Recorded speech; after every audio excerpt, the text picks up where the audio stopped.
It's Monday and we're kicking the week off with some crazy updates. There's lots to get into. Here's today's AI news. Anthropic just added import memory to Claude, a feature that imports your ChatGPT memory and recent conversation history. Just go to the site, connect your OpenAI account, and Claude pulls in your saved preferences and context. It's a switching tool built to reduce the friction of moving from ChatGPT to Claude.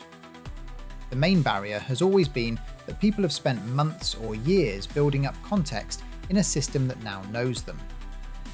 The import isn't everything. Memories and recent conversations transfer, not your full archive. But the intent is clear. If the reason you haven't tried Claude is that ChatGPT knows you, that objection is now far smaller. Cortical labs have followed up their earlier dish brain work, where cultured neurons learned to play Pong, with something considerably harder: Doom. The human brain cells are connected to a game environment through electrodes, receiving feedback when they act correctly or incorrectly. A reward loop that mirrors how biological learning works. Over time, the neurons adapt. They're not playing it well, but they are playing it. Cortical labs are positioning this as a path toward more efficient AI. Biological systems consume far less energy than silicon.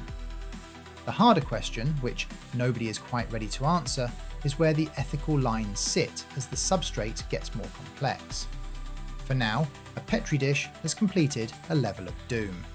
That's weird enough. OpenClaw, the AI coding assistant, has surpassed React as one of the most starred repositories on GitHub. To mark the milestone, the team noted they shipped 90+ changes today. React didn't. GitHub stars aren't revenue or users, they're a proxy for enthusiasm, but developer enthusiasm has a way of turning into products, companies, and eventually, infrastructure. The fact that an AI assistant has outstarred the most widely used UI library in history says something about where developer attention is moving right now. Whether OpenClaw lives up to that momentum is a separate question. For now, the crustaceans have the internet's attention. Krea is a popular tool for creatives and designers, and they've just added voice mode. This means you can narrate your creative direction out loud, say, make it more geometric, or add warm lighting, and see the canvas respond without stopping to type.